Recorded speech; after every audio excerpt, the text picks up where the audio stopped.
ఈరోజు ప్రధాన వార్తలు వచ్చి ముఖ్యమంత్రి నిన్న మహబూబ్ నగర్ జిల్లాలో పర్యటించడం జరిగింది. నారాయణపేటకు సంబంధించిన నిన్న బహిరంగ సభ ఆ సభలో మాట్లాడడం, రకరకాల అంశాలు ఆయన లేవనెత్తడం, ఇవన్నీ కూడా. ఇంకో పక్క బీసీ ఉద్యమం నడుస్తూనే ఉంది. సో ఈ బీసీ ఉద్యమం కూడా అడుగంటుకుపోయే స్థాయికి ఈరోజు వస్తున్న పరిస్థితి. కనీసం బీసీల మాట పట్టించుకునే పరిస్థితి లేదు ఈరోజు. సో ఇవి ప్రధానంగా కనపడుతున్న వార్తలు. సో నిన్న మంత్రులతో పనులు చేయించుకునేటోళ్ళని గెలిపించుకోండి అని చెప్పి ముఖ్యమంత్రి చెప్తా ఉన్నారు. కాళ్ళలో కట్టెలు పెట్టేటోళ్ళని గెలిపిస్తే ఊరి అభివృద్ధి జరగదు. సర్పంచ్ ఎన్నికలపై రాష్ట్ర ప్రజలకు ముఖ్యమంత్రి పిలుపు. మీ ఆశీర్వాదంతో సంక్షోభంలో ఉన్న రాష్ట్రాన్ని గాడిన పెట్టాను. ఏ గాడిన పెట్టిరో ఏంది పెట్టిరో అనేది, ఏం జరిగిందనేది చెప్పాలి. పిల్లలందరికీ నా మనవడి తినే సన్నబియ్యమే ఇస్తున్నాం. కొడంగల్ ఎత్తిపోతలను కేసులేసి ఏడాదిన్నర ఆపారు. 20 లక్షల పరిహారం ఇస్తే 96% మంది భూములు ఇచ్చారు. దగ్గరుండి ప్రాజెక్టులను పూర్తి చేసుకునే బాధ్యత యువతదే. మక్తల్ ప్రజాపాలన విజయోత్సవ సభలో రేవంత్ రెడ్డి. మేడారం పనుల్లో ఆదివాసీ సాంప్రదాయాలకు పెద్దపీట. ఇంజనీర్లు ప్రత్యక్షంగా పర్యవేక్షించాలి. సమీక్షలో సీఎం. ఎర్త్ సైన్స్ యూనివర్సిటీ నేడు ప్రారంభించనున్న రేవంత్. సో రాష్ట్రంలో జరుగుతున్న పంచాయతీ ఎన్నికల్లో ప్రజలు ఆలోచించి ఓటు వేయాలని ముఖ్యమంత్రి రేవంత్ రెడ్డి పిలుపునిచ్చారు. ప్రభుత్వం చేస్తున్న పనుల్లో కాళ్ళలో కట్టెలు పెట్టేటోళ్లను గెలిపిస్తే ఊరిలో అభివృద్ధి జరగదని అన్నారు. ఎమ్మెల్యేలు మంత్రులతో వెంటపడి పనులు చేయించుకునే వారినే గెలిపించుకోవాలని సూచించారు. వనపర్తి, నారాయణపేట జిల్లాల పరిధిలో ఉన్న మక్తల్ నియోజకవర్గం, ఆత్మకూర్, అలాగే మక్తల్లో సోమవారం పర్యటించిన ముఖ్యమంత్రి మక్తల్, నారాయణపేట, అలాగే కొడంగల్ ఎత్తిపోతల సహా పలు అభివృద్ధి పథకాలకు శంకుస్థాపన చేశారు. ఈ సందర్భంగా ఏర్పాటు చేసిన ప్రజాపాలన విజయోత్సవ సభలో సీఎం ప్రసంగించారు. చీకట్లో క్వార్టర్ అలాగే హాఫ్ ఫుల్ తీసుకొని ఓటేస్తే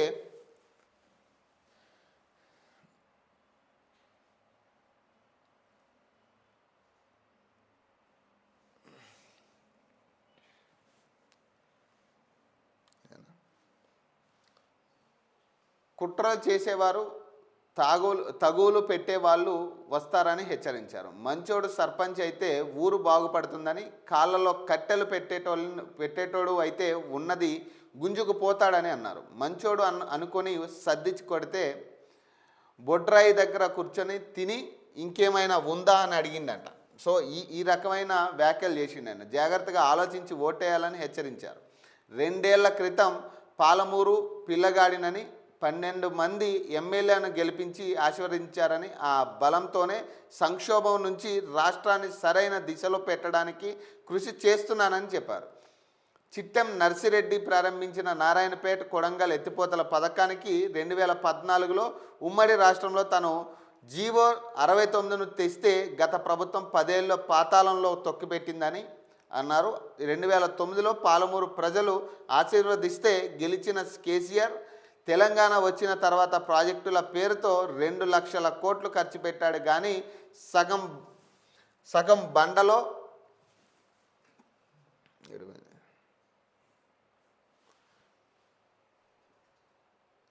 బండలో బండ పగలగొట్టాడని 12 కోట్లు ఇవ్వలేదని వ్యాఖ్యానించారు. పాలమూరు ప్రాజెక్టును పట్టించుకోలేదని, జల సాధన సమితి ఏర్పడి ఎన్ని ఉద్యమాలు చేసినా ఈ లిఫ్ట్ను పూర్తి చేయలేదని మండిపడ్డారు. ఈ ప్రాంతం బిడ్డ ఇప్పుడు ముఖ్యమంత్రిగా ఉన్నారని, ఎవరిని అభ్యర్థించాల్సిన అవసరం లేదని, వడ్డించేవాడు పాలమూరు వాడే అయినందున నిధులకు కొరత లేదని చెప్పారు. తమ ప్రభుత్వం రాగానే 5,000 కోట్లతో కొడంగల్ ఎత్తిపోట్ల పనులు ప్రారంభించామని, కుట్రలు చేసి కేసులు వేసి ఏడాదిన్నర ప్రాజెక్టును ఆపారని విమర్శించారు. 14 లక్షల పరిహారం సరిపోదంటే 20 లక్షల పరిహారం ఇచ్చామని, 96% మంది రైతులు స్వచ్ఛందంగా భూములు ఇచ్చారని కొనియాడారు. ఉదండపూర్ ప్రాజెక్టు సహా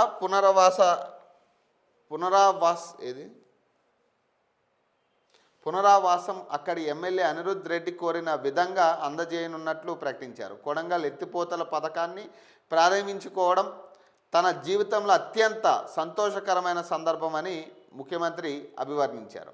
సో ఇక్కడ విషయం ఏంటంటే ఇప్పుడు ఇవన్నీ చేయలేదు, చెయ్యాలని, లేకపోతే ఇప్పుడు పాలమూరు జిల్లా బిడ్డనని రకరకాల అంశాలు ఇప్పుడు గుర్తొస్తా ఉన్నాయి ముఖ్యమంత్రికి. ఇప్పుడు ఇక్కడ విషయం ఏంటంటే అభివృద్ధి పనులు చేసి ఉండుంటే ఇప్పుడు ముఖ్యమంత్రి స్వయంగా వెళ్ళి జిల్లాలో పర్యటించాల్సిన అవసరం ఉండకపోయేది. నిజంగా మనం ఇచ్చిన హామీలు, 6 గ్యారంటీలు, అభివృద్ధి పనులు, అభివృద్ధి తెలంగాణలో తీసుకురాగలిగితే కానీ ఈ ప్రామిసెస్ అన్నీ నెరవేర్చుకుని ఉంటే ఈరోజు జిల్లాల స్థాయిలో జిల్లాల వారీగా ఒక ముఖ్యమంత్రి స్థానిక సంస్థ ఎన్నికల కోసం తిరగాల్సిన అవసరం లేకుండేది. అది కూడా సర్పంచ్ ఎన్నికలకి, సర్పంచ్ వార్డు మెంబర్ ఎన్నికలకు కూడా ముఖ్యమంత్రి పోయి హామీలు ఇవ్వాల్సిన పరిస్థితి ఈరోజు తెలంగాణ రాష్ట్రంలో వచ్చింది. ఎందుకు అంటే 2 సంవత్సరాల్లో జరిగిన పరిపాలన ఏం లేదు కాబట్టి, మళ్ళీ ఎక్కడ ప్రజలు వాళ్ళకి ఓటేయరేమో అని, అభ్యర్థుల్ని వాళ్ళు కాంగ్రెస్ పార్టీ బలపరిచిన అభ్యర్థుల్ని గెలిపించరేమో అని భయంతో ఇప్పుడు ముఖ్యమంత్రి జిల్లాల వారీగా తిరిగి మళ్ళీ హామీలు చెప్పిందే చెప్పి ఆయనకైనా యాస్టిక్ రావట్లేదు, మనకైనా యాస్టిక్ రావట్లేదు అన్నట్టుంది ఇప్పుడు పరిస్థితి.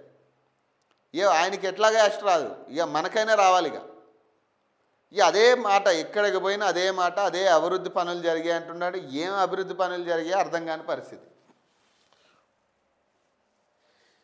సన్నబియ్యం మనవడు తినే సన్నబియ్యమే ఇస్తున్నా అంటున్నాడు. నిజంగానే ఇప్పుడు ఇచ్చే సన్నబియ్యమే మేము మనవడు తింటుండా? ఇప్పుడు ప్రజలకు నువ్వు ఏదైతే సన్నబియ్యం పెడుతున్నావో అదే సన్నబియ్యం మీ మనవడు తింటున్నాడా? చెప్పండి. మరి ఇప్పుడు ఈ రకమైన వ్యాఖ్యలు చేసి ప్రజల్ని మభ్యపెట్టి మళ్ళీ ఓట్లు వేయించుకొని మళ్ళీ ప్రజలు మోసపోయే పరిస్థితిలో గ్రామ ప్రజలు లేరు ఇప్పుడు.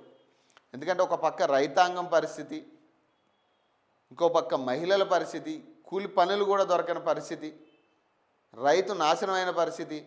ఇట్లాంటి సిచ్యువేషన్స్ అన్నీ చూసిన తర్వాత నిరుద్యోగులు, పేద ప్రజలు, పేద పిల్లలు చదువుకుని సరే ఐఏఎస్ ఐపీఎస్ అవ్వాలన్న ఆలోచనతో వాళ్ళు ఇప్పటికీ కష్టపడి చదువుతుంటే వాళ్ళ మీద లాఠీ చార్జీలు చేయించి, అరెస్టులు చేయించి, ఇప్పటికీ ఆ 2 లక్షల ఉద్యోగాల హామీని నెరవేర్చకుండా, వాళ్ళకి క్లారిటీ ఇవ్వకుండా ఇట్లాంటి అంశాలన్నీ తీసుకురావడం వల్ల గ్రామాల్లో ఇప్పుడు పట్టణం విషయంలో ఏమో కానీ గ్రామ విషయంలో అయితే గ్రామంలో జరుగుతున్న అభివృద్ధి సంక్షేమ పథకాల గురించి చాలా క్లారిటీ ఉంటుంది. 2 సంవత్సరాలుగా ఏం చేశారు, ఏం జరిగింది అనేది.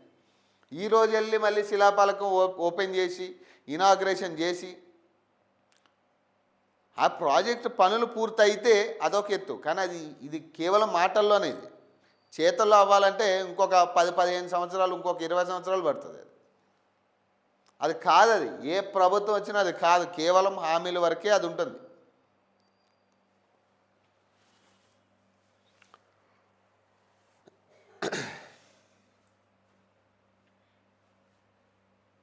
ఇప్పుడు మళ్ళీ కొత్త హామీలు ఇచ్చి మళ్ళీ ప్రజలను మోసం చేసే పరిస్థితి గ్రామ స్థాయిలో ఇప్పుడు ప్రజలు ఏ రకమైన పరిస్థితులు ఉన్నారనేది తేలబోతుంది.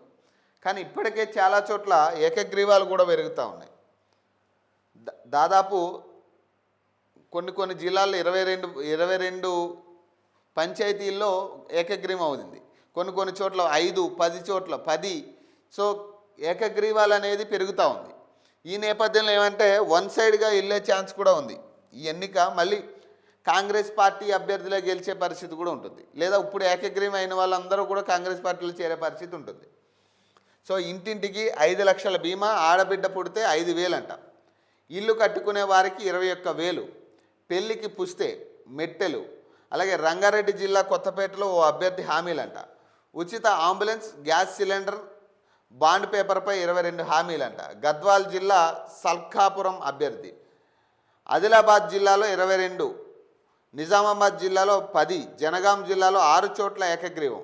అంటే దాదాపు 38 చోట్ల ఏకగ్రీవం అయింది. ఆదిలాబాద్ జిల్లాలో 22 అయింది, నిజామాబాద్ జిల్లాలో 10, జనగాం జిల్లాలో 6 చోట్ల ఏకగ్రీవం అయిందంట. 2వ విడత నామినేషన్లో ఏకాదశిగా జోరు. నేటితో ముగియనున్న నామినేషన్ స్వీకరణ, రేపటి నుంచి 3వ విడత నామినేషన్ల షురు. అసలు నాకు తెలిసి ఈ ఎమ్మెల్యేలు కూడా ఈ రకమైన హామీలు ఇచ్చిండ్రు. వాళ్ళు కూడా ఈ రకంగా మేనిఫెస్టో పెట్టి చేసి ఉండరు. అసలు ఇంత ఘోరంగా ఒక సర్పంచ్ ఎన్నిక కోసం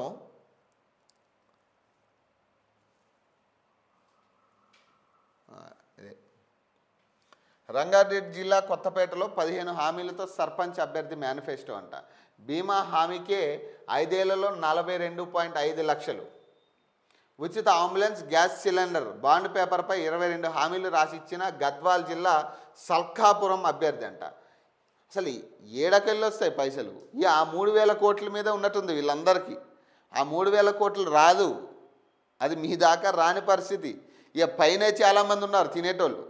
పాపం ఆ 3,000 కోట్ల మీద ఆశలు పెట్టుకుని చాలామంది మంత్రులు ఉన్నారు. ఇప్పుడు పాపం ఆ మంత్రులందరూ ఎదురు చూసేది ఆ 3,000 కోట్ల గురించే. చివరికి మీకు వచ్చేది ఏముండదు చెప్పే. దాదాపు బీమా హామీకే 5 ఏళ్లలో 42 లక్షలు అవుతుందంట.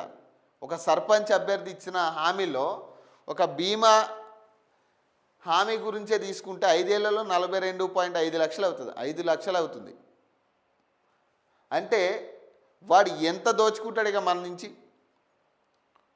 ఇప్పుడు దాదాపు 50 లక్షలు వాడు ఖర్చు పెడుతున్నాడు ఒక బీమాకే. ఇంకా ఉచిత అంబులెన్స్ అంట, గ్యాస్ సిలిండర్లు ఇస్తాడంట ఉచితంగా. మరి వీటన్నిటికి ఎంత అవుతుంది చూడండి. కొన్ని సంవత్సరానికి 50 లక్షలు వేసుకున్నా వాడు చేసేది తక్కువలో తక్కువ 5 సంవత్సరాలు 2,50,00,000 అవుతుంది. మరి వాడు 2,50,00,000 మన మీద ఎందుకు ఖర్చు పెడుతున్నట్టు? ఊరికే వాడు ఒక సర్పంచ్కే 8,000 జీతం, వాడికి సర్పంచ్గా 8,000 జీతం వచ్చేటోడు ఈరోజు మన పేరు మీద 2,50,00,000 ఖర్చు పెట్టడానికి ఎందుకు వస్తున్నాడు? ఎందుకు ఇంత తతంగం చేస్తూ ఉన్నారు? బాండ్ పేపర్ మీద 22 హామీలు ఆల్రెడీ ఇచ్చిన ప్రభుత్వం బాండ్ పేపర్ మీద సంతకం చేసి ఇప్పుడున్న ఉప ముఖ్యమంత్రి సంతకం చేసి ఇచ్చిన బాండ్ పేపర్లకే దిక్కులేదు 6 గ్యారెంటీల మీద. ఇక ఇప్పుడు సర్పంచ్ ఇప్పుడు తయారయ్యారు వీళ్ళగా. ఇట్లాంటి వాళ్ళని అసలు నమ్మొద్దు. ఎందుకంటే వాడు మన మీద ఖర్చు పెట్టే ప్రతి పైసాకి రెట్టింపు వసూలు చేయడానికి సిద్ధమవడానికి ఇట్లాంటి హామీలు ముందు పెడతా ఉంటారు. పల్లెపోరులో హామీలు హోరెత్తుతున్నాయి. గెలిపించండి, పథకాలు పొందండి అంటూ సర్పంచ్ అభ్యర్థులు ప్రకటిస్తున్నారు. ఇచ్చిన మాట నిలబెట్టుకోకపోతే గనక దిగిపోతానంటూ బూనుతున్నారు. రంగారెడ్డి జిల్లా కేశంపేట మండలం కొత్తపేట గ్రామానికి చెందిన పసుల వానమ్మ నరసింహ యాదవ్ తనను సర్పంచ్గా గెలిపిస్తే ప్రతి ఇంటికి 5 లక్షల చొప్పున జీవిత బీమా చేస్తానని హామీ ఇచ్చారంట. ఆ ఊర్లో 700 గడపలు ఉన్నాయి. ప్రతి ఇంటికి ఏడాదికి 1,200 ప్రీమియం అవుతుంది. ఈ లెక్కన ఏడాదికి 8.40 లక్షలు, 5 ఏళ్లకు 42.5 లక్షలు అవుతుంది. ఈ ఒక్క హామీ కాదు, మొత్తంగా 15 హామీలతో ఆమె మేనిఫెస్టో రూపొందించింది. ఆడబిడ్డ పుడితే బంగారు తల్లి పథకం కింద 5,000 ఇస్తుందంట, ఫిక్స్డ్ డిపాజిట్ చేస్తుందంట. ఆడబిడ్డ పెళ్ళికి పుస్తలు మెట్టెలు చేయిస్తానంట. అబ్బాయి వివాహానికి 5,116 ఇస్తానని మాటిచ్చారంట. అలాగే ఊర్లో నెలకోసారి మెడికల్ క్యాంప్ నిర్వహణ, చికిత్స అవసరమైతే 15,000 ఆర్థిక సాయం అంట. ఇల్లు కట్టుకునే వారికి స్లాబ్ వేసుకునే సాయంతో 21,000 ఇస్తుందంట. ప్రభుత్వ పాఠశాలలో చదువుకున్న విద్యార్థులకు ఉచితంగా నోటు పుస్తకాలు, బ్యాగులు, బూట్లు పంపిణీ. ఉన్నత చదువులకు ఆర్థిక సాయం. గ్రామంలో గ్రంథాలయం ఏర్పాటు. శివరాత్రి, శ్రీరామనవమి, మొహరం సందర్భంగా ఊర్లో అన్నదానం. రంజాన్లో ఇఫ్తార్ విందు ఏర్పాటు. గ్రామ భద్రత కోసం అన్ని వీధుల్లో సీసీ కెమెరాల ఏర్పాటు. దహన సంస్కరణలకు 10,000. అంత్యక్రియల కోసం వైకుంఠ రథం వితరణ చేస్తానని ఆమె ప్రకటించారు. గద్వాల్ జిల్లా గట్టు మండలం సల్కాపురం గ్రామ పంచాయతీ ఎన్నికల్లో అభ్యర్థిగా ఆంజనేయులు నామినేషన్ దాఖలు చేశారు. గ్రామంలో అమలు చేయనున్న 22 హామీలతో మేనిఫెస్టోను ₹100 బాండ్ పేపర్పై రాసిచ్చారు. ఈ హామీలను నెరవేర్చకపోతే పదవి నుంచి తప్పుకుంటానని ప్రకటించారు. గ్రామానికి అంబులెన్స్ సౌకర్యం కల్పించడం, ద్విచక్ర వాహనదారులకు ఉచిత హెల్మెట్, బీసీ శ్మశాన వాటికంట, బీసీ శ్మశాన వాటికకు ఫెన్సింగ్ చేస్తారంట. బోరు వేయించి మోటార్ ఏర్పాటు చేసి తాగునీటి వసతి కల్పిస్తానని హామీ ఇచ్చారు. వితంతు మహిళలకు ఇంటి నిర్మాణం కోసం 10,000 సాయం, ఉచిత గ్యాస్ సిలిండర్ల పంపిణీ, ఊర్లో బీటీ రోడ్లు సీసీ రోడ్ల నిర్మాణం చేపడతానని హామీ ఇచ్చారు. సో ఇంత ఘోర, అసలు ఇది ఎమ్మెల్యేకి పోటీయా లేకపోతే స్థానిక సంస్థ ఎన్నికలా అర్థం కాని పరిస్థితి. ఇంత ఘోరం మేనిఫెస్టోలా ఏడ నుంచి వస్తాయి? ఇప్పుడు వీళ్ళు ఇచ్చిన హామీలకే ఏటా వీళ్ళు ఖర్చు పెట్టాల్సింది ₹1,00,00,000 పైనే ఉంటుంది. 1,00,00,000 పైనే వీళ్ళు ఖర్చు పెట్టాలి. దాదాపు 5 ఏళ్లలో దాదాపు 10 కోట్లు ఈజీగా ఖర్చు అవుతుంది ఇప్పుడు వీళ్ళు ఇచ్చిన హామీలకి. మరి ఈ 10 కోట్లు వాళ్ళకి ఎట్లు వస్తాయి? వాళ్ళ జీతమే 8,000 అయ్యాయి. ఇప్పుడు ఒక సర్పంచ్ జీతమే 8,000 అయ్యాయి. పోనీ 10,000 వేసుకో. 10,000 జీతానికి వాడు 10 కోట్లు ఖర్చు పెట్టడానికి రెడీ అవుతుండంటే వీడు ఏ రకంగా దోచుకోవాలని ఆలోచించే ఐడియాలజీతో వస్తుండని ఆలోచించండి. రేపు వాడు దిగిపోతానంటే వాడు దిగడాడు, వాడు పక్కలో బల్లెంలో తయారవుతాడు. రేపు మనం దించాలంటే కష్టమిగా. ఏ ఎమ్మెల్యే సార్ అడ్డొస్తాడో, లేకపోతే మంత్రి అడ్డొస్తాడో, లేదా ముఖ్యమంత్రి అడ్డు రావచ్చు. ఈ మొత్తం సినారీలో నాకు అర్థమైంది ఏంటంటే ఆ 3,000 కోట్ల మీద వీళ్ళ కన్నంతా ఉంది. 3,000 కోట్లు ఇంకా మిగిలిపోయిన జాగాలు ఏమైనా ఉంటే ఆ పచ్చని భూమి మీదే వీళ్ళ కళ్ళు ఉన్నాయి. ఇప్పుడు ఇక వీడు వచ్చేటోడు ఏం దోచుకోవాలి? ఇక అవే కదా ఊర్లో ఉండే. కొత్తగా పథకాలేమీ వాళ్ళు ప్రవేశపెట్టే అర్హత వాడికి ఉండదు. వాడు సొంతంగా ఇచ్చేవే తప్పితే ఈ ప్రభుత్వ పరంగా ఇచ్చేవేం కాదు. మరి సొంతంగా వాడు ఎట్లా ఇస్తాడు? వాడు ఏకగ్రీవాలు జోరందుకున్నాయి. వేలంపాట ద్వారానో ఊర్లో ఆలయాన్ని నిర్మిస్తామనో హామీతోనో అభివృద్ధి పనులు పూర్తి చేస్తామనే హామీతోనో ఒక్కరే నామినేషన్ వేయడంతో పలు చోట్ల అభ్యర్థులు సర్పంచ్గా ఏకగ్రీవంగా ఎన్నికవుతున్నారు. నిజామాబాద్ జిల్లా 10 గ్రామ పంచాయతీలు, కామారెడ్డి జిల్లాలో 5 గ్రామ పంచాయతీలు ఏకగ్రీవం అయితే ఇందులో వర్ణి మండలంలోనే 8 ఏకగ్రీవం అయ్యాయి. కామారెడ్డి జిల్లా బీబీపేట మండలం శివారు రామ్రెడ్డిపల్లి చెందిన ధరణి లక్ష్మి తనను ఎన్నుకుంటే గ్రామంలోని అంతర్గత రహదారులు, మరుగుదొడ్ల నిర్మాణం పూర్తి చేస్తానని హామీ ఇవ్వడంతో ఆమెను ఏకగ్రీవంగా ఎన్నుకున్నారు. ఆదిలాబాద్ జిల్లాలో 22 గ్రామాలు, నిర్మల్ జిల్లాలో 8 గ్రామాలు ఏకగ్రీవం అయ్యాయి. మెదక్ జిల్లా చిన్న శంకరంపేటలో పార్టీలకు అతీతంగా ముదిరాజ కులస్తులు ఏకగ్రీవం అయ్యారు. తమకు ఎప్పుడు అవకాశం రాలేదని ఈసారి అవకాశం ఇవ్వాలంటూ హేమా దుర్గపతి అనే వ్యక్తిని అభ్యర్థిగా నిలబెట్టారు. ఖమ్మం జిల్లాలో వేలంపాట రహితంగా 6 గ్రామాలు, జనగామ జిల్లాలో 6, వరంగల్ జిల్లాలో 5, మహబూబాద్ జిల్లాలో 3, మహబూబ్ నగర్ జిల్లాలో 2, ములుగు జిల్లాలో అలాగే భూపాలపల్లి జిల్లాలో 1 గ్రామం చొప్పున ఏకగ్రీవం అయ్యాయి. నల్గొండ జిల్లా కొండమల్లెపల్లి మండలం చిన్న అడిసర్లపల్లి గ్రామంలో అభ్యర్థి వెంకటయ్య 51.3 లక్షలతో ఊర్లో బొడ్రాయి ప్రతిష్టతో పాటు శివాలయం నిర్మిస్తానని మాటిచ్చారు.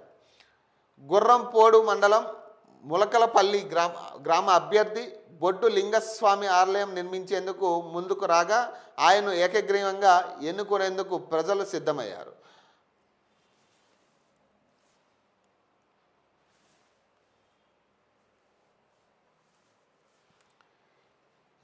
ఈ ఏకగ్రీవాలు అనేది మనం ముందే ఊహించాం. ఇది ఈ పార్టీల పరంగా జరుగుతున్నవి.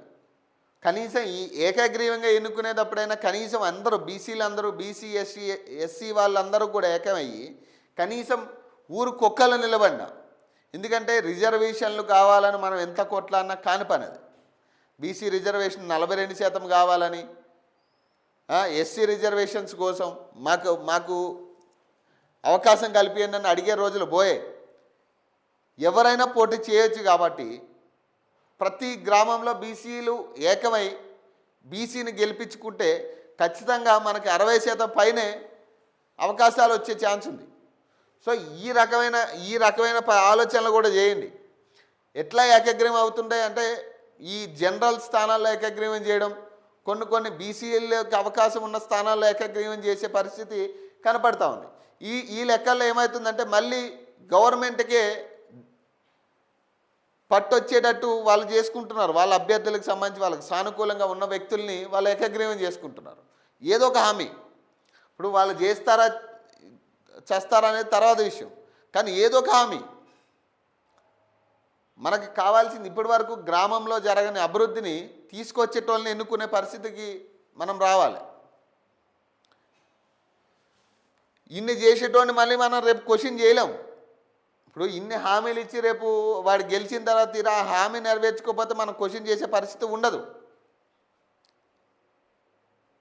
కాబట్టి కనీసం ఆలోచించి ఎన్నుకోండి ఏదైనా కానీ.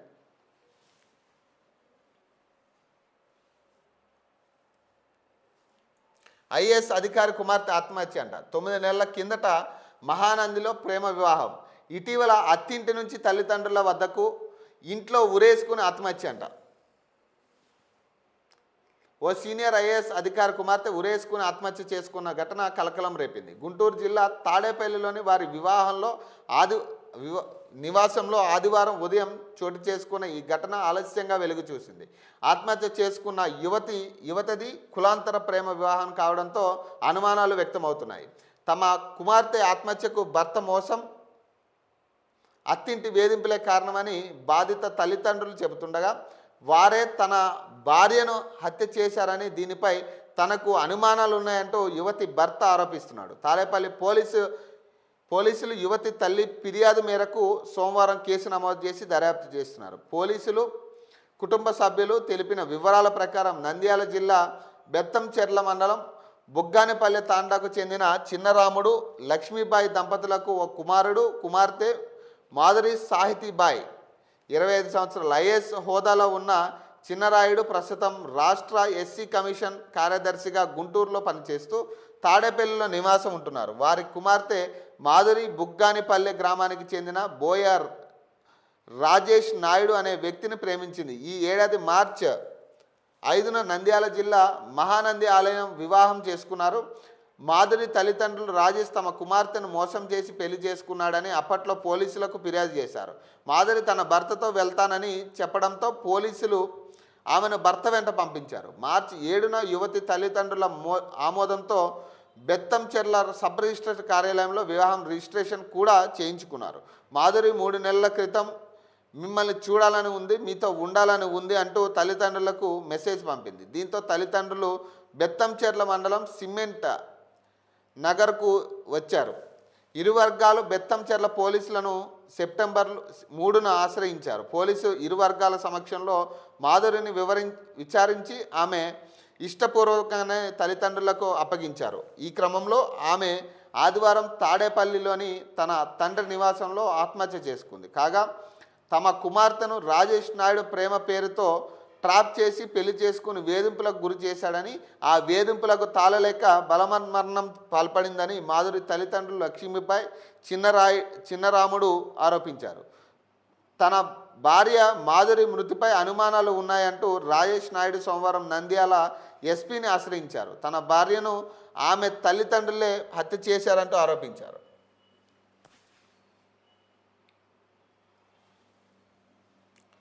స్థానిక ఎన్నికల్లో బీసీలకు అధిక సీట్లంట. ఖమ్మం నూతన డీసీసీ అధ్యక్షుడు ప్రమాణ కార్యక్రమంలో డిప్యూటీ సీఎం. కొత్తగూడెంలో మన్మోహన్ సింగ్ యూనివర్సిటీ మంత్రి తుమ్మల. స్థానిక ఎన్నికల్లో 100కు 100% సీట్లు కాంగ్రెసే గెలవాలి. ఇక గెలుస్తుంది. ఇక ఏకగ్రీవాలు ఒక పక్క చేస్తూ, ఒక పక్క విచ్చలవిడిగా హామీలు చేస్తూ, ఒక పక్క కిడ్నాపులు చేయించి రకరకాల హింసలు చేస్తే నిలబడేటోళ్ళని ఎలాగైనా కాంగ్రెసే గెలిచేది. కాంగ్రెస్ అభ్యర్థులే గెలుస్తారు. ఇట్లా చేస్తే కాంగ్రెస్ అభ్యర్థులు ఖచ్చితంగా గెలుస్తారు. నేను చెప్తున్నా కదా, ఎవరు గెలిచినా కాంగ్రెస్లోకైనా వస్తారు. ఈ రెండే జరుగుతాయి. పార్టీ పదవులతో పాటు ప్రభుత్వ పదవుల భర్తీలో కూడా సామాజిక న్యాయం పాటిస్తున్న ఘనత కాంగ్రెస్ ప్రభుత్వానిదని ఉప ముఖ్యమంత్రి మల్లు భట్టి విక్రమార్క అన్నారు. స్థానిక సంస్థల ఎన్నికల్లో ఎక్కువ శాతం బీసీలకు అవకాశం కల్పిస్తామని చెప్పారు. ప్రతిపక్షంలో ఉన్నప్పుడు 10 ఏళ్ల కష్టకాలంలో పార్టీ కోసం పనిచేసిన నాయకులు కార్యకర్తలకు ఇప్పుడు సముచిత న్యాయం కల్పించే బాధ్యత తమదని హామీ ఇచ్చారు. ప్రస్తుత పంచాయతీ ఎన్నికలతో పాటు రాబోయే ఎంపీటీసీ జెడ్పీటీసీ ఎన్నికలను కాంగ్రెస్ జెండా ఎగురవేయాలని పిలుపునిచ్చారు. కాంగ్రెస్ ఖమ్మం జిల్లా అధ్యక్షుడిగా నియమితులైన నూతి సత్యనారాయణ సోమవారం ఖమ్మంలోని కాంగ్రెస్ జిల్లా కార్యాలయంలో పదవి బాధ్యతలు చేపట్టారు. ఈ కార్యక్రమానికి బట్టి విక్రమార్క మంత్రులు తుమ్మల నాగేశ్వరరావు, పొంగులేటి శ్రీనివాసరెడ్డి హాజరయ్యారు. ఈ సందర్భంగా బట్టి విక్రమార్క మాట్లాడుతూ గ్రామ పంచాయతీ ఎన్నికల్లో కాంగ్రెస్ గెలిస్తే పంచాయతీలు మరింత అభివృద్ధి సాధిస్తాయని పేర్కొన్నారు. పేదల కోసం 22,000 కోట్లతో 4.50 లక్షల ఇందిరమ్మ ఇల్లు నిర్మిస్తామని తెలిపారు. బీఆర్ఎస్ పాలనలో డబుల్ బెడ్రూమ్ ఇళ్ల పేరుతో పేదలను మోసం చేశారని విమర్శించారు. మహిళల ఆత్మ గౌరవాన్ని పెంపొందించేలా ఇంటి వద్దకే వెళ్ళి బొట్టు పెట్టి 1 కోటి మంది మహిళలకు చీరలు అందిస్తామని తెలిపారు. రైజింగ్ తెలంగాణ 2047 నినాదంతో ప్రపంచ దేశాలతో పోటీపడే విధంగా రాష్ట్రాన్ని అభివృద్ధి చేసేందుకు ప్రణాళికలు రూపొందిస్తున్నట్లు వివరించారు. ఖమ్మం జిల్లా కాంగ్రెస్కు ఘనమైన చరిత్ర ఉందని మంత్రి తుమ్మల నాగేశ్వరరావు అన్నారు. జలగం వెంగళరావు, బొమ్మకంటి సత్యనారాయణ, శీలం సిద్ధారెడ్డి లాంటి నాయకులు కాంగ్రెస్ జిల్లా అధ్యక్షులుగా పనిచేశారని, వారి స్ఫూర్తితో ముందుకు నడవాలని పార్టీ నేతలు కార్యకర్తలకు పిలుపునిచ్చారు. అక్కడక్కడ సమస్యలున్న ఐకమత్యంతో ముందుకు సాగాలని కోరారు. ఉమ్మడి ఖమ్మం జిల్లా కోసం కొత్త యూనివర్సిటీ కొత్తగూడెంలో మాజీ ప్రధాని మన్మోహన్ సింగ్ పేరుతో ఏర్పాటు చేస్తున్నట్లు ప్రకటించారంట.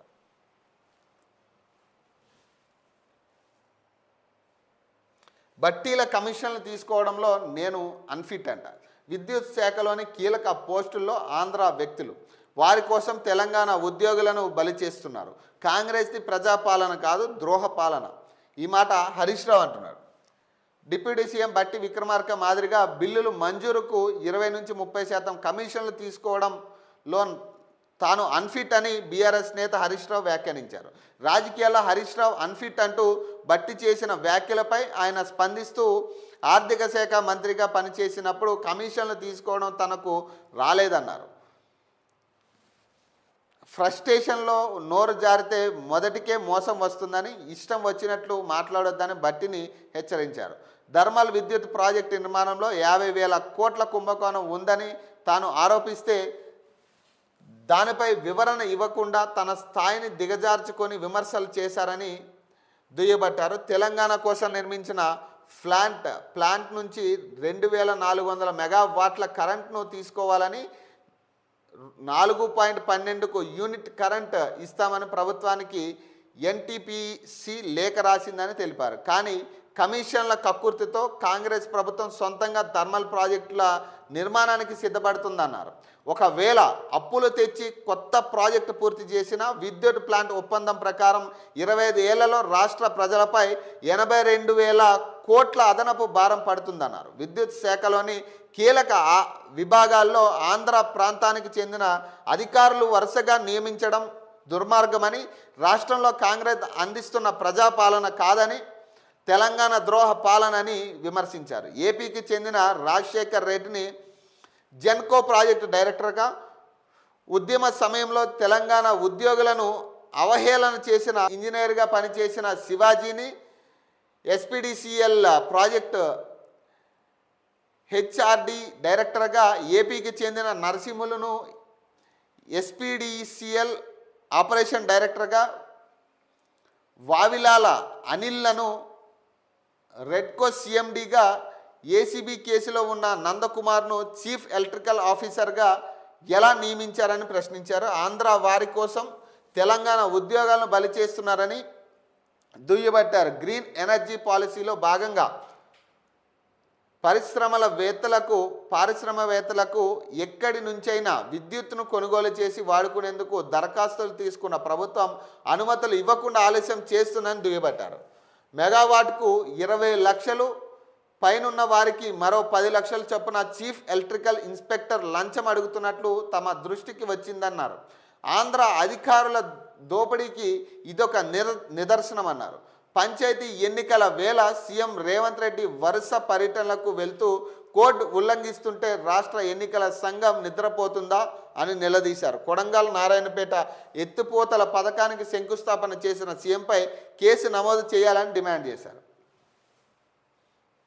ఇక అందరూ గతంలో మీరు ఏమీ తక్కువ కాదు, మీరు దోచుకున్నదంతా ఇక తరతరాలు తరగని ఆస్తిని దోచుకున్నారు.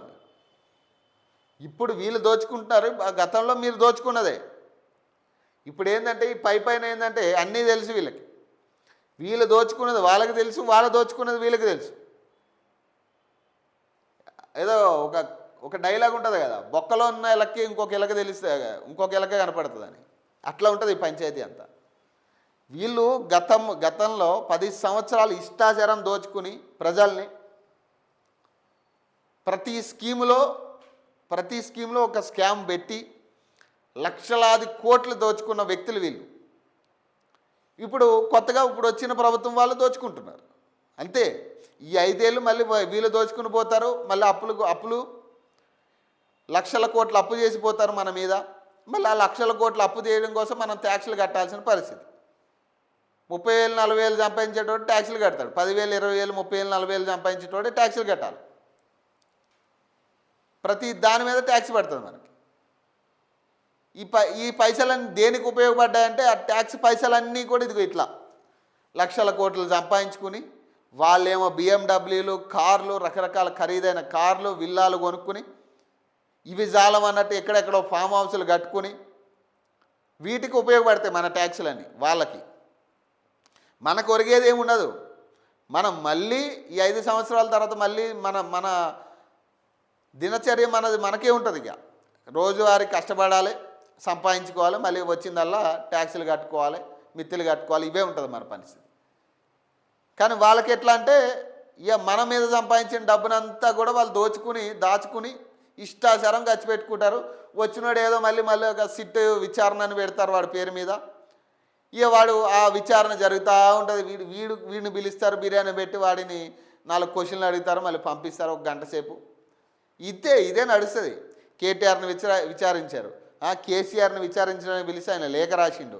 ఇప్పుడు హరీష్ రావును విచారించారు. ఏం జరిగిందంటే విచారణలో ఏం జరగలే, ఏముండదు. అది అరెస్ట్ అవ్వబోతున్నాడు అనే చర్చ తప్పితే ఏముండదు. అది సాగుతుంది. ఇప్పుడు ఇది కూడా అంతే. బట్టి విక్రమార్క కమిషన్లు తీసుకుంటాం వాస్తవమే, కానీ ఎందుకు గత 10 సంవత్సరాలు మీరు దోచుకున్నారు, మేము దోచుకోవద్దా అనే కాడికి ఉంది. ఇప్పుడు ఎవడు ప్రజలకు పెట్టేటోళ్ళు లేడు.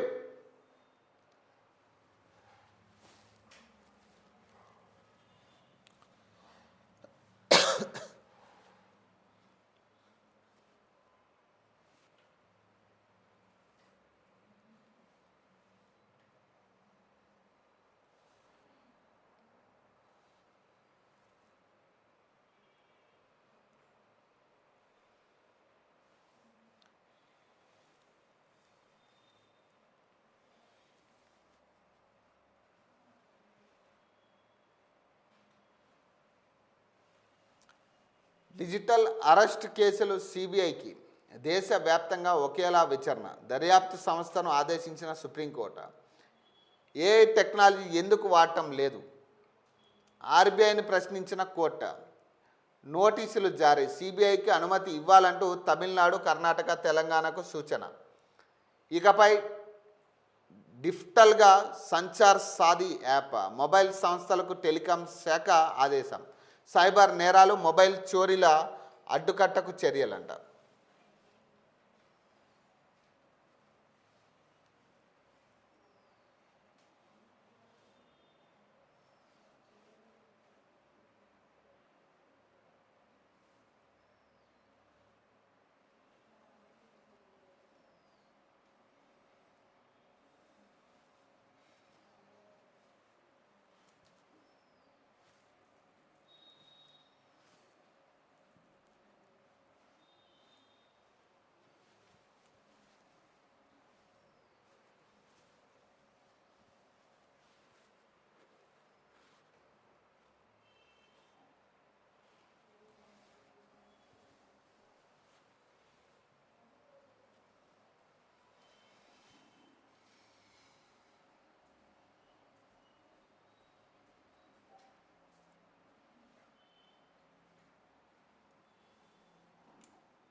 సో సైబర్ నేరగాల డిజిటల్ అరెస్టుల పేరిట చేస్తున్న నగదు మోసాలపై దర్యాప్తును సిబిఐకి అప్పగిస్తూ సుప్రీంకోర్టు కీలక నిర్ణయం తీసుకుంది.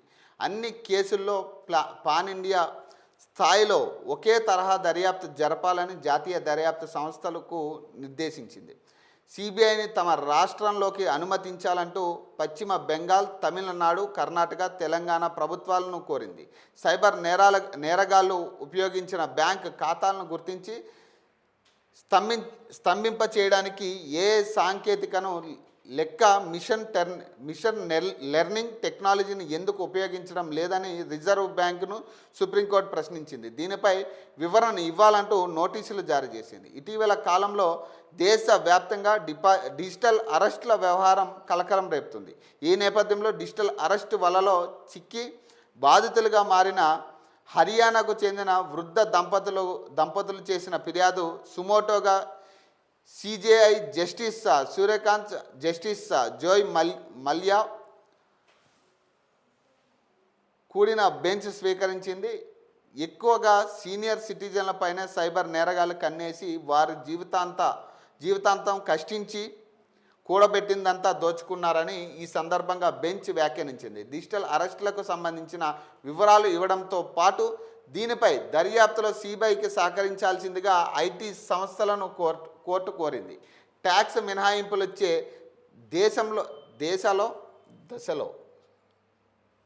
దేశంలో నక్కిన సైబర్ నేరగాళ్లను పట్టుకోవడంలో ఇంటర్పోల్ సహకారం తీసుకోవాలని సిబిఐకి సూచించింది. ఒక వినియోగదారుడికి ఒకటి కంటే ఎక్కువ సిమ్లను సర్వీస్ ప్రొవైడర్లు ఇస్తున్నారా అనేది నిర్ధారించాలని టెలికాం విభాగాన్ని ఆదేశించింది. సిబిఐ దర్యాప్తునకు అండగా తమ పరిధిలో సైబర్ క్రైమ్ కోఆర్డినేషన్ సెంటర్లు ఏర్పాటు చేయాల్సిందిగా రాష్ట్రాలు యూటీలను కోరింది. ఆన్లైన్ మోసాలు కట్టడి గురించి కేంద్రం ఏం ఆలోచిస్తుందనేది తెలపాలని సోలిసిటర్ జనరల్ను కోరింది. సైబర్ నేరగాళ్లు వాడిన బ్యాంకు ఖాతాలను స్తంభింపజేసే అధికారాన్ని సిబిఐతో పాటు రాష్ట్రాలు, యూటీలు, వాటి పోలీసు ఏజెన్సీ కోర్టు ఇచ్చింది. ఇకపై డిఫాల్ట్గా సంచార్ సాధి, డిఫాల్ట్ యాప్గా అంటే ఫోన్లో డిఫాల్ట్ యాప్గా ఇది కూడా ఇక ఫోన్ కొన్నప్పుడు ఫోన్తో పాటు ఈ డిఫాల్ట్ యాప్ అనేది వస్తుంది. సంచార్ సాధి అనే ఒక యాప్. మొబైల్ సంస్థలకు టెలికాం శాఖ ఆదేశం. సైబర్ నేరాలకు అడ్డుకట్ట వేసే దిశగా కేంద్ర టెలికాం మంత్రిత్వ శాఖ మొబైల్ తయారీ సంస్థలు అలాగే దిగుమతిదారులకు కీలక ఆదేశాలు జారీ చేసింది. కొత్తగా తయారు చేసే దిగుమతి చేసుకునే స్మార్ట్ ఫోన్లో సైబర్ సెక్యూరిటీ కోసం కేంద్ర ప్రభుత్వం తీసుకొచ్చిన సంచార్ సాధి యాప్ను డిఫాల్ట్గా ఇన్స్టాల్ చేయాలని సూచించింది. నవంబర్ 28న ఈ సూచన చేసిన టెలికాం శాఖ దీనికోసం ఆయా సంస్థలకు 90 రోజులు గడువు ఇచ్చినట్టు తెలిసింది. ఈ యాప్ను డిఫాల్ట్గా ఇస్తే ఇతర యాప్ల మాదిరిగా దీన్ని డిలీట్ చేయడం కుదరదు. అలాగే సంచార్ సాధి యాప్ను కేంద్ర ప్రభుత్వం ఈ ఏడాది జనవరిలో ప్రారంభించింది. ఈ యాప్ ఇప్పటి వరకు చోరీకి గురైన మొబైళ్లలో 7 లక్షలకు పైగా గుర్తించడంలో సాయపడింది. అలాగే ఒక అక్టోబర్ నెలలోనే దీని ద్వారా 50,000 ఫోన్లు గుర్తించారు. ఈ యాప్ సాయంతో 37 లక్షలు పోగొట్టుకున్న మొబైల్ను బ్లాక్ చేశారు. సైబర్ ముప్పును ఎదుర్కోవడంలో ఐఎంఈఐ ట్యాంపరింగ్ను నిర్ధారించడం కోసం నకిలీ మొబైల్ కనెక్షన్లను గుర్తించడంలో ఈ యాప్ సహాయపడుతుంది. అయితే దీనివల్ల వినియోగదారుల ప్రైవసీకి భంగం కలుగుతుందన్న అభిప్రాయాలు ఉన్నాయి.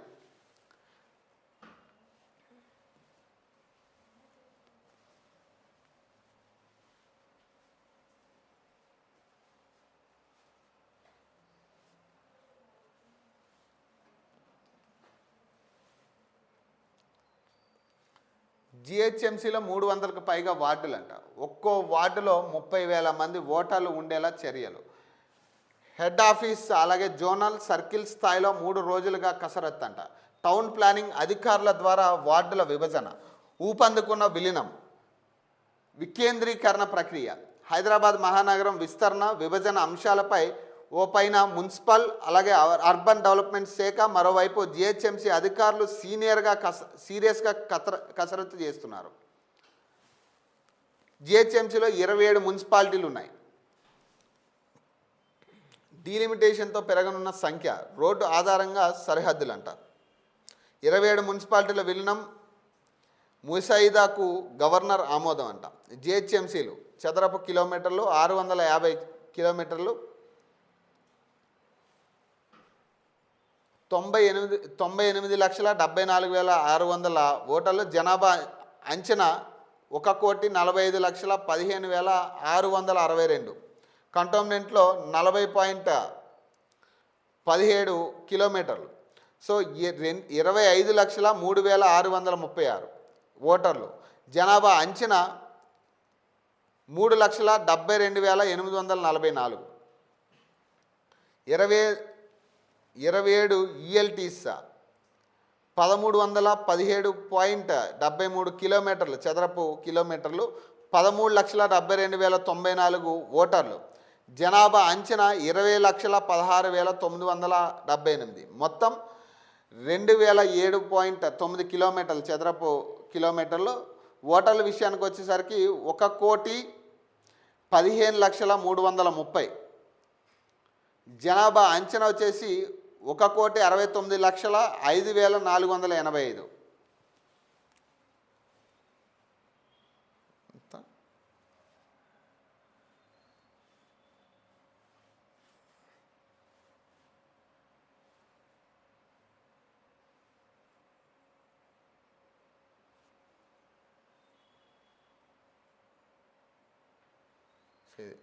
విలీనం, వార్డులు పునర్విభజన అంశాలపై జిహెచ్ఎంసీ టౌన్ ప్లానింగ్ అధికారులు 3 రోజులుగా వర్కౌట్ చేస్తున్నారు. జనాభా ప్రాతిపదికన కాకుండా ఓటర్ల ప్రాతిపదికన చేయాలని ప్రభుత్వం నిర్ణయించింది. దీంతో పాటు వార్డుల సరిహద్దులను గుర్తించే పనిలో అధికారులు నిమగ్నమైనట్టు అధికారులు చెప్తున్నారు. జిహెచ్ఎంసీలో ఉన్న 150 వార్డుల్లో ఒక్కో వార్డులో ఒక్కో విధానంగా జనాభా ఉంది. 2011 తర్వాత కేంద్ర ప్రభుత్వం జనాభా లెక్కలను తీసుకోలేదు. అంతేకాదు అంచనా జనాభాను పరిగణలోకి తీసుకోవడంతో న్యాయపరమైన చిక్కులు వచ్చే అవకాశం ఉందని గుర్తించిన అధికారులు ఓటర్లను పరిగణలోకి తీసుకోవాలని నిర్ణయించినట్టు సమాచారం. దీంతో ఒక్కో వార్డులో 30,000 నుంచి 40,000 మధ్య ఉండేలా చర్యలు తీసుకోవాలని నిర్ణయించారు. ఇలా చేస్తే జిహెచ్ఎంసీలో ప్రస్తుతం ఉన్న 150 వార్డులు సుమారు 265 వార్డులకు పెరిగే అవకాశాలు ఉన్నాయని అధికారులు గుర్తించారు. ఇప్పటికే కాప్రా సర్కిల్ 6 వార్డుల నుంచి 12 వార్డులకు పెరిగిందని అధికారులు చెప్తున్నారు. సరూర్ నగర్ 5 నుంచి 7, ఉప్పల్, హయత్ నగర్, శేర్లింగంపల్లి, చందనానగర్, కుత్బులాపూర్, ఆల్వాల్ సర్కిల్ పరిధిని విస్తరించే అవకాశం ఉన్న నేపథ్యంలో వార్డులు కూడా పెరిగే అవకాశం ఉందని అధికారులు చెప్తున్నారు. జిహెచ్ఎంసీలో విలీనం చేయనున్న 7 మున్సిపల్ కార్పొరేషన్లు అలాగే 20 మున్సిపాలిటీల్లోనూ వార్డులు పునర్విభజనపై జిహెచ్ఎంసీ అధికారులు ఫోకస్ పెట్టారు. 7 మున్సిపల్ కార్పొరేషన్లో ఒక్కో దాన్ని 2 వార్డులుగా చేయాలని నిర్ణయించినట్టు తెలిసింది. ఒక్క జవహర్ నగర్ మున్సిపల్ కార్పొరేషన్ మాత్రమే ఒక్క వార్డుగా గుర్తించాలని నిర్ణయించినట్టు తెలిసింది. వీటిని 13 వార్డులుగా చేసే అవకాశం ఉంది. 20 మున్సిపాలిటీల్లో పెద్ద అంబర్పేట మున్సిపాలిటీని మాత్రమే 3 వార్డులు చేయాలని నిర్ణయించినట్టు సమాచారం. అంటే మొత్తం 22 వార్డులు అయ్యే అవకాశం ఉంది. 27 పట్టణ స్థానిక సంస్థలను మొత్తం 35 వార్డులుగా విభజించే అవకాశం ఉందని అధికారులు చెబుతున్నారు. జిహెచ్ఎంసీలో 150 వార్డులకు సంబంధించిన సరిహద్దును ఇష్టారాజ్యంగా చేశారని విమర్శలు ఉన్నాయి. గతంలో బీఆర్ఎస్ ప్రభుత్వం వార్డులను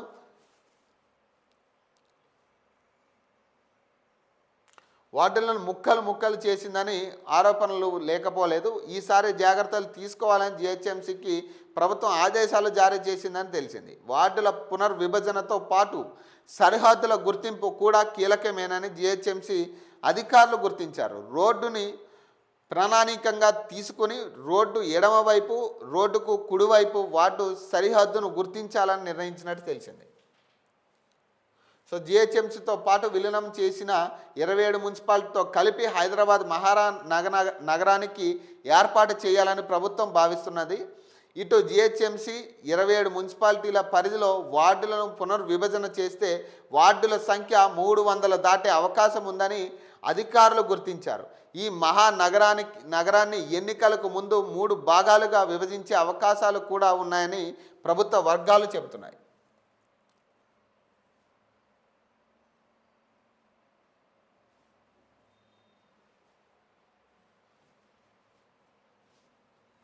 తెలంగాణ బ్రాండ్ అంబాసిడర్గా లియోనెల్ మెస్సీ అంటారు. మెస్సీ భారత పర్యటనలో గోట్ టూర్ టు ఇండియా అంట 2025 ముందుగా హైదరాబాద్లో పర్యటించాలని షెడ్యూల్ లేదు.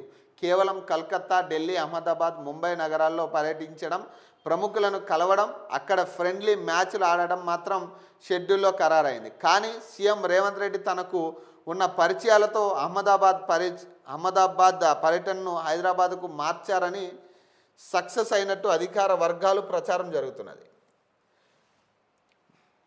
మెస్సీతో కలిసి రేవంత్ ఫుట్బాల్ అంట ఈ నెల 13న ఉప్పల్ స్టేడియంలో ఫుట్బాల్ ఫ్రెండ్లీ మ్యాచ్ జరగనుంది. ఆ రోజు మెస్సీ ఒక టీంకు కెప్టెన్గా వ్యవహరిస్తుండగా సీఎం రేవంత్ రెడ్డి మరో టీంకు సారథ్యం వహించనున్నట్టు తెలిసింది. మెస్సీ టీంలో ఇండియాలోని క్రికెటర్లు, సినిమా రంగానికి చెందిన ప్రముఖులు ఉండనున్నారు. రేవంత్ టీంలో గురుకుల్లో చదువుతున్న విద్యార్థులు ఆడనున్నారని, అందుకోసం 2 రోజుల నుంచి సీఎం MCRH RDలో ఫుట్బాల్ ప్రాక్టీస్ చేస్తున్నారంట. ఇలాగే కనీసం సరే ఇక్కడ ఫుట్బాల్ ప్రాక్టీస్ చేసినట్టుగానే కనీసం మా కోసం పరిపాలన ఎట్లా చేయాలో ఒక ప్రాక్టీసు కనీసం ఒక 6 నెలలు చేస్తే మాకు ఈ దుస్థితి ఉండకపోయేది. తెలంగాణలో ఈ ఫుట్బాల్ ప్రాక్టీస్ ఎట్లాగా చేస్తున్నారు కాబట్టి దాంతోపాటు ఇంకొక 2-3 నెలలు టైం పట్టినా పర్లేదు. ఈ అధికారం ఎట్లా చేయాలి, ప్రజా పరిపాలన ఎట్లా చేయాలి, ఇవన్నీ కూడా ఒకసారి ప్రాక్టీస్ చేసి ఉంచుంటే ఇంకా బాగుండేది తెలంగాణ రాష్ట్రం. ప్లీజ్ దీని మీద కూడా ఒకసారి దృష్టి చేయండి సార్. ఎందుకంటే ఆయన్ని తెలంగాణకు బ్రాండ్ అంబాసిడర్గా లియోనెల్ మెస్సీ లాంటి తీసుకొచ్చి పెట్టాల్సిన అవసరం లేదు.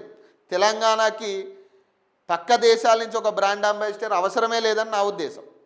ఇక్కడ చాలామంది బ్రాండ్ అంబాసిడర్లు తెలంగాణలో పుట్టి పెరిగిన వాళ్ళు ఉన్నారు. తెలంగాణ కోసం త్యాగాలు చేసిన వాళ్ళు బ్రాండ్ అంబాసిడర్లు పెడితే బాగుండేది, ఇంకా ఎంకరేజ్ చేసినట్టుండే. ఇక్కడ కూడా చాలామంది ప్లేయర్స్ ఉన్నారు సార్. తెలంగాణ నుంచి మొన్న మహిళా క్రికెట్ టీం జట్టు ఎంత గొప్పగా మనం మాట్లాడుకున్నాం. అట్లాంటి వాళ్ళని పెట్టండి బ్రాండ్ అంబాసిడర్గా. ఇప్పుడు లియోనెల్ మెస్సీని తీసుకొచ్చి కోట్లు వాడికి ఇచ్చి వాడికి ఏం తెలుసు తెలంగాణ సమస్యల గురించి? వాడికి ఏమైనా తెలుసా?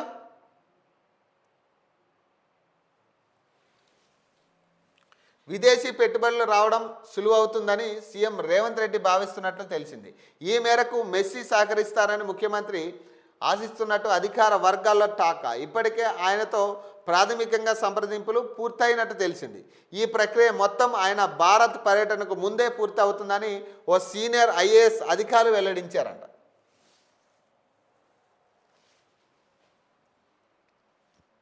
ఎంత దరిద్రం అంటే ఇప్పుడు ఇతన్ని తీసుకొచ్చి తెలంగాణ బ్రాండ్ అంబాసిడర్గా పెట్టాలన్న ఐడియా ఎవడిచ్చిండో ఫస్ట్ వాడిని పట్టుకుదనాలి. ఫస్ట్ తెలంగాణకి అసలు సంబంధం లేని వ్యక్తిని తీసుకొచ్చి వాడికి మళ్ళీ తిరిగి మనమే డబ్బులు ఇచ్చి ఉండమని వాడిని బతిమాలి వాడితో చర్చలు చేసి తిరిగి డబ్బులు ఇచ్చి తెలంగాణ బ్రాండ్ అంబాసిడర్గా లియోనెల్ మెస్సీ అంట. విదేశీ పెట్టుబడుల ఆకర్షణ కోసం ప్రపంచ ప్రఖ్యాత ఫుట్బాల్ ప్లేయర్తో అధికారుల సంప్రదింపులంట. అంత సంప్రదించాల్సిన అవసరం ఏముంది వాడిని? ఇప్పుడు తెలంగాణ ఆత్మగౌరవాన్ని నిలబెట్టే వాళ్ళని ఎవరినైనా బ్రాండ్ అంబాసిడర్గా పెడితే తెలంగాణకు ఒక ఉపయోగం, తెలంగాణకు ఒక గౌరవం ఉండే. ఇట్లాంటి వాళ్ళని పెట్టడం వల్ల ఆ గౌరవం రాదు. ప్రపంచ ప్రఖ్యాత ఫుట్బాల్ ప్లేయర్ లియోనెల్ మెస్సీని తెలంగాణ బ్రాండ్ అంబాసిడర్గా అపాయింట్ చేయాలని సీఎం రేవంత్ రెడ్డి భావిస్తున్నట్లు సమాచారం. ఈ మేరకు ఆయనతో అధికారుల బృందం సంప్రదింపులు జరుపుతున్నట్టు విశ్వసనీయ వర్గాల ద్వారా తెలిసింది. మెస్సీ బ్రాండ్ అంబాసిడర్గా ఉంటే విదేశీ పెట్టుబడులను ఆకర్షించడం సులువు అవుతుందని రేవంత్ రెడ్డి భావిస్తున్నట్టు సమాచారం. ఈ నెల 8-9 తేదీల్లో ఫ్యూచర్ సిటీలో నిర్వహించే తెలంగాణ రైజింగ్ గ్లోబల్ సమిట్ వేదికగా ఈ విషయాన్ని ప్రకటించే ఛాన్స్. ప్రముఖ ఫుట్బాల్ దిగ్గజం Argentina football team captain Lionel మెస్సీకి ప్రపంచ వ్యాప్తంగా చాలా క్రేజ్ ఉంది. ఆయన ఫుట్బాల్ కోర్టులోకి దిగాడంటే కోట్లాది మంది ప్రేక్షకులు టీవీలకు అతుక్కుపోతారు. ఆయన ద్వారా తమ ఉత్పత్తులకు ప్రచారం జరుగుతుందని కల్పించేందుకు కార్పొరేట్ సంస్థలు క్యూ కడుతున్నాయి. అందుకోసం వేల కోట్ల ఫీజు చెల్లించేందుకు సైతం వెనుకాడవు. అలాంటి దిగ్గజాన్ని తెలంగాణ బ్రాండ్ అంబాసిడర్గా నియమిస్తే రాష్ట్రానికి పెట్టుబడులు వస్తాయనేది ముఖ్యమంత్రి భావన. ఎక్కడ వస్తాయి పెట్టుబడులు? ఇప్పుడు వేరే దేశానికి సంబంధించిన వ్యక్తిని పెట్టుకోవడం వల్ల లేకపోతే ఇంకోటి దానివల్ల పెట్టుబడులు రావు. ఇది ఎవడు చెప్పిండో రాంగ్ డైవర్షన్, ఇది కంప్లీట్ రాంగ్ డైవర్షన్. ఇట్లాంటి వాళ్ళని పెట్టుకుంటే మనకు పెట్టుబడులు రావు. మన తెలంగాణ ఆత్మ గౌరవాన్ని నిలబెట్టేటోళ్ళని బ్రాండ్ అంబాసిడర్ పెట్టండి. దానివల్ల తెలంగాణలో చాలామంది ప్లేయర్స్ ఉన్నారు, మహిళలు కూడా ఉన్నారు. మరి అలాంటి వాళ్ళని పెట్టండి. వాళ్ళని రెస్పెక్ట్ చేసినట్టు ఉంటుంది, వారికి ఒక గౌరవం దక్కినట్టు ఉంటుంది.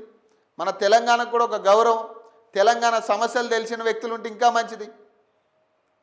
ప్లస్ ఇన్ని వేల కోట్లు వాళ్ళకి ఖర్చు పెట్టాల్సిన పని లేదు. తెలంగాణలో అభివృద్ధి విషయంలో కానీ ఇప్పుడు ఇక్కడ ప్రధానంగా పెట్టుబడులు రాకపోవడానికి కారణం ముఖ్యమంత్రి. ఇప్పుడు మిస్ ఇండియా కాంపిటీషన్ అని వేవేవో దేశాల నుంచి మిస్ ఇండియాని అందరినీ తీసుకొచ్చి ఇక్కడ ఒక ఐఏఎస్ అధికారి చేసిన పనికి ఇంకొకరు చేసిన పనికో వాళ్ళు వెళ్ళి వాళ్ళ దేశాల్లో ఏం చెప్తారు? అక్కడ మొత్తం ఆడ వాసన తగిలితే చాలు ఘోరంగా ఉంది తెలంగాణ అని చెప్తారు వాళ్ళు. తెలంగాణలో అభివృద్ధి జరిగిందని ఎట్లా చెప్తారు వాళ్ళు?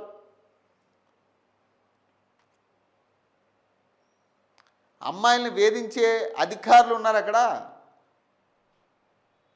చెట్టుకు చీరగట్టినా కానీ వదలరు వాళ్ళు అని చెప్పుకునే స్థాయికి తీసుకొచ్చాం తెలంగాణని మనం మిస్ ఇండియా పేరు మీద.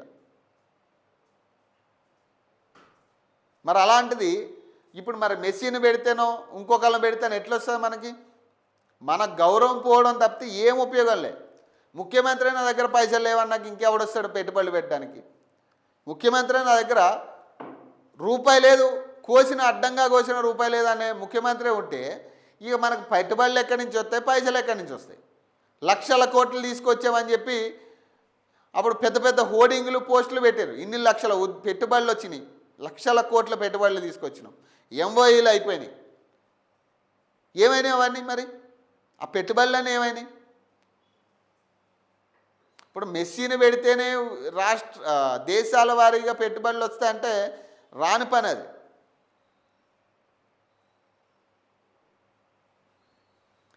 మళ్ళీ కోర్టులు తగిలేసి అతన్ని మళ్ళీ బుజ్జగించి అతనితో చర్చలు చేసి మళ్ళీ అతను పెట్టిన అన్ని టర్మ్స్ అండ్ కండిషన్స్ని మళ్ళీ ప్రభుత్వం యాక్సెప్ట్ చేసి ఇంత తతంగా అవసరమా? ఏం చేద్దాం అనుకుంటారు తెలంగాణని?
కొత్త మద్యం దుకాణాలు తొలి రోజే కిటకిట అంట.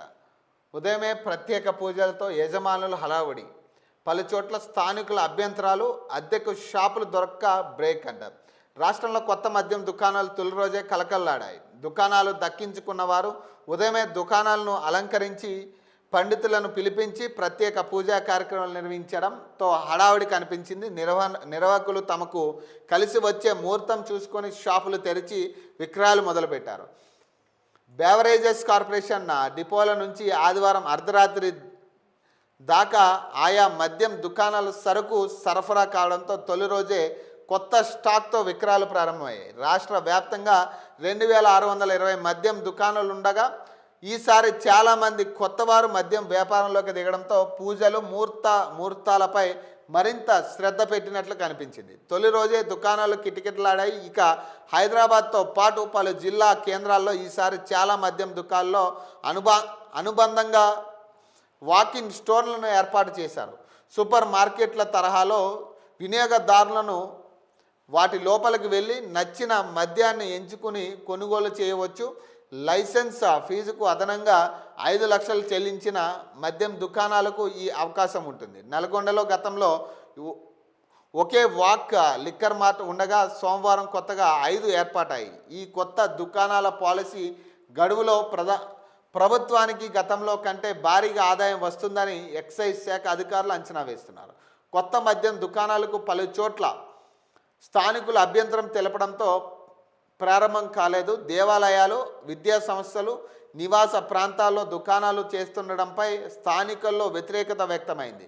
మరికొన్ని చోట్ల తగిన షాపులు అద్దెకు దొరక్కపోవడంతోనూ ప్రభావం పడింది. సంగారెడ్డి ఎక్సైజ్ డివిజన్ పరిధిలో దాదాపు 25 దుకాణాలు సోమవారం ప్రారంభం కాలేదు. రాష్ట్ర వ్యాప్తంగా ప్రతి జిల్లాలో 1-2 చోట్ల ఇలాంటి పరిస్థితి ఏర్పడిందని ఎక్సైజ్ శాఖ అధికారులు చెబుతున్నారు.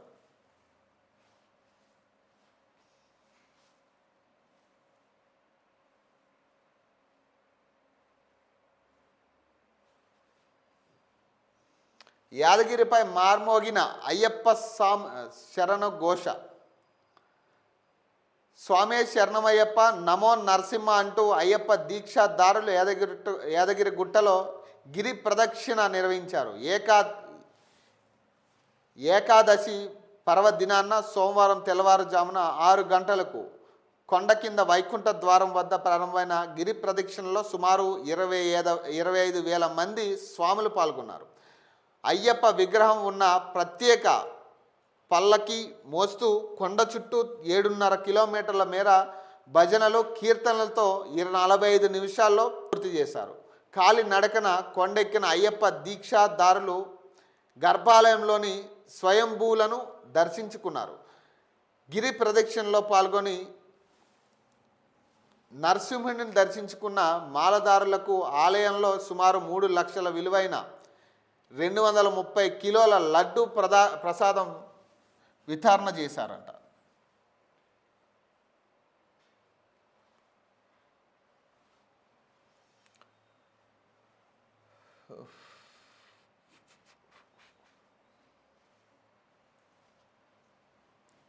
ఇంచుమించు ఇక అవే కనపడతా ఉన్నాయి.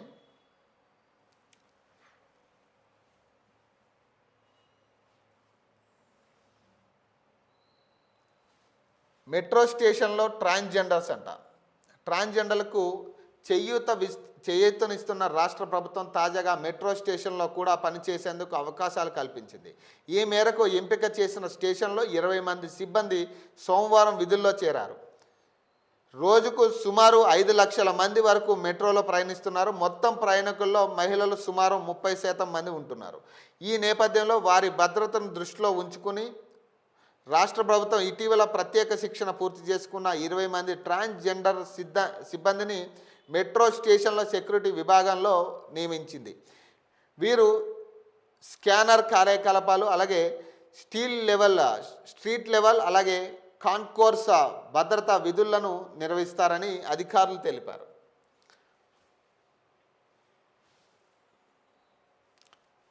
వలపు వల విసిరి లక్షలకు టోకరా అంట. అందమైన అమ్మాయిల ఫోటోలు డీపీగా పెట్టి వలపు వల విసిరిన సైబర్ నేరగాళ్లు యువకుడి నుంచి ₹1,00,000 వసూలు చేశారంట. యాకుత్పుర ప్రాంతానికి చెందిన యువకుడికి టెలిగ్రామ్లో ఒక అమ్మాయి పరిచయం అయింది. పెయిడ్ సర్వీస్ సేవలు అందజేస్తున్నట్లు తెలిపిన యువతి తన ఫోటోలు పంపింది. ఫోటోలు చూసి ఆకర్షితుడైన యువకుడు పలుమార్లు చాటింగ్ వీడియోలు కాల్స్ చేశాడు.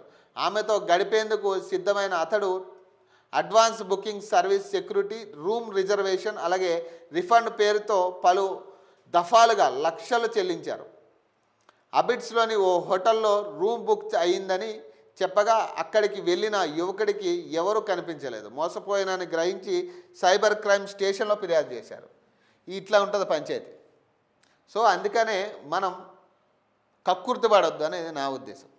ఇప్పుడు కక్కుర్తిపడి అమ్మాయిల ఫోటోలు చూసో లేకపోతే ఇంకోటో మనం అట్రాక్ట్ అయితే ఇది పరిస్థితి. ఇవి ఫస్ట్ ఎవరిని అన్నాలంటే వీడిని అన్నాల, ఫస్ట్ వీడినే అన్నాల.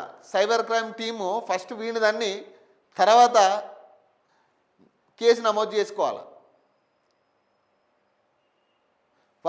వాడికి ఎన్ని సంవత్సరాలు? 20 సంవత్సరాలు. వాడికి 20 సంవత్సరాలు. వాడికి లక్షలు ఎట్లు వచ్చినాయి వాడికి? మరి ఇక్కడ తల్లిదండ్రులు తప్పు ఎట్లుంది మరి చూడాలి. మరి వాడి చేతికి పైసలు ఇచ్చినందుకు ముందు తల్లిదండ్రులు కూడా అరెస్ట్ చేయాలి ఫస్ట్. ఇక్కడ ఫోన్ ఇచ్చి పైసలు 20 సంవత్సరాలు కూడా నిండని వాడికి ఫోన్ ఇచ్చి పైసలు వాడి చేతిలో పెట్టి మరి వాడు విచ్చలవిడిగా తయారవకుండా ఎట్లా తయారవుతాడు వాడు?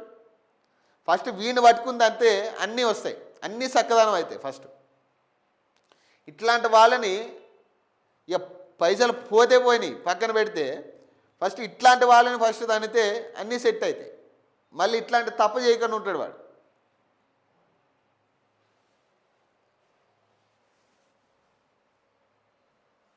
$14.30 లక్షలు కాజేశారంట.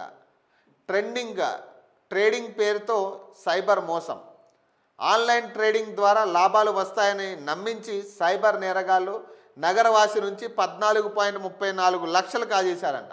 కాచిగూడకు చెందిన వ్యక్తి 27 సంవత్సరాలు వాట్సాప్ ద్వారా సైబర్ నేరగాళ్ళు సంప్రదించారు. ఆన్లైన్ ట్రేడింగ్లో అధిక లాభాలు వస్తాయని నమ్మించారు. పైరసీ డిఎంఏ ట్రేడింగ్ ప్రతినిధులమని చెప్పుకున్న నేరగాళ్లు బాధితుడిని వాట్సాప్ గ్రూప్లో చేర్చి పెట్టుబడులు పెట్టేలా ప్రోత్సహించారు. వారి మాటలు నమ్మి బాధితుడు పలు దఫాలుగా 17.94 లక్షలు సైబర్ నేరగాళ్లు సూచించిన ఖాతాలకు బదిలీ చేశాడు.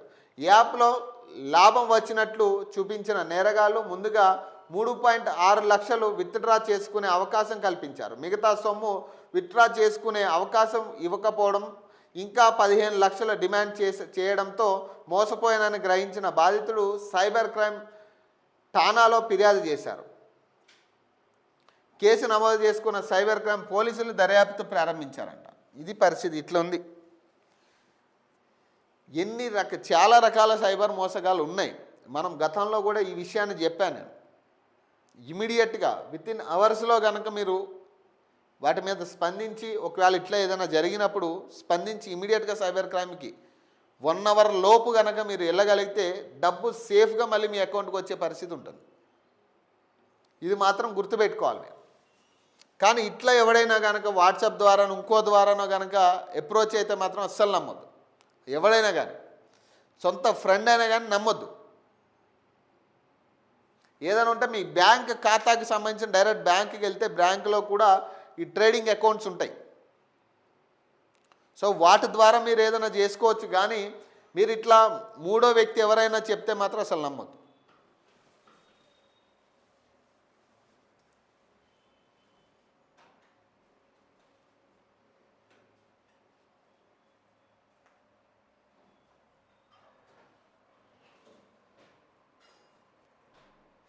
ఏపీకి పరిశ్రమల తరలింపుకే కుట్ర అంట. హిల్ట్ కుట్ర.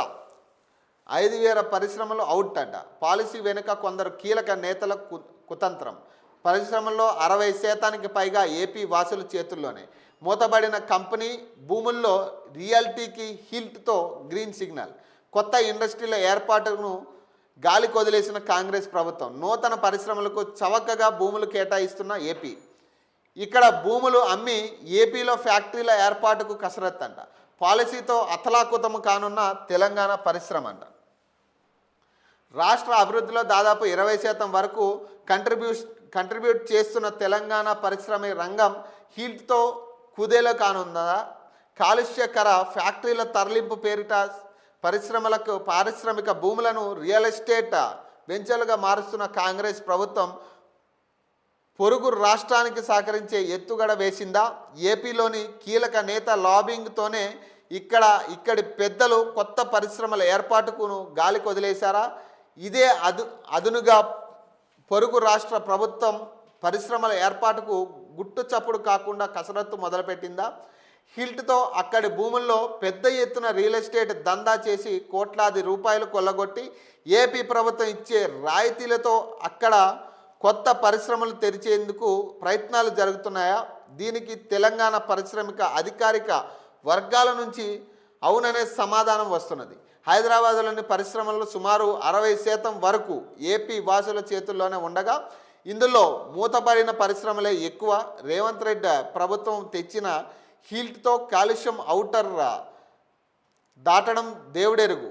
ఆంధ్రప్రదేశ్కు పరిశ్రమలు తరలించాలనే కుట్ర దాగున్నదని పలువురు వేత్తలు ఆందోళన వ్యక్తం చేస్తూ ఉన్నారు.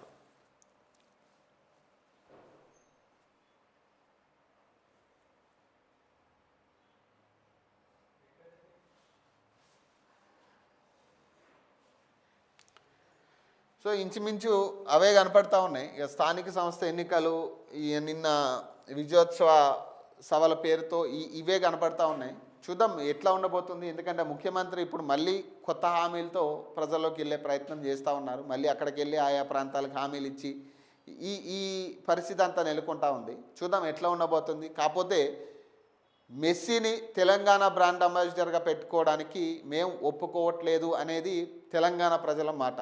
మీకు ఏమనిపిస్తూ ఉంది? మెస్సీ ఎవరికైనా తెలుసా? తెలంగాణ ప్రజల కింద కామెంట్ చేయండి. తెలంగాణ ప్రజలకి మెస్సీ బ్రాండ్ అంబాసిడర్గా కావాలా? మీకు ఎవరైనా ఉంటే కింద కామెంట్ చేయండి. మీకు మెస్సీ ఎవరికైనా తెలుసున్నా కూడా తెలుసు అనే కామెంట్ చేయండి. ఎందుకంటే దీని ద్వారా కనీసం రాష్ట్ర ప్రభుత్వానికి ఒక నిర్ణయం తీసుకునే అవకాశం వస్తుంది. ఎందుకంటే ఇతర దేశాలకు సంబంధించిన వ్యక్తుల్ని తెలంగాణ బ్రాండ్ అంబాసిడర్గా పెట్టడం అనేది సరికాదు. ఇక చాలామంది బ్రాండ్ అంబాసిడర్లు తెలంగాణకు ఉన్నారు. వాళ్ళలో ఒకరిని పెట్టుకునే అవకాశం ఉంది మనకి. అన్ని వేల కోట్లు తగలేసి అతన్ని తీసుకొచ్చి అతను బ్రాండ్ అంబాసిడర్గా పెట్టుకుంటే ప్రభుత్వానికి ఉపయోగం ఉండే ఛాన్స్ ఉందేమో, కానీ రాష్ట్రానికి మాత్రం ఎటువంటి ఉపయోగం ఉండదు. సో ఇది పరిస్థితి. సో మరిన్ని అప్డేట్స్ కోసం చూస్తూనే ఉండండి ఓకే టీవీ.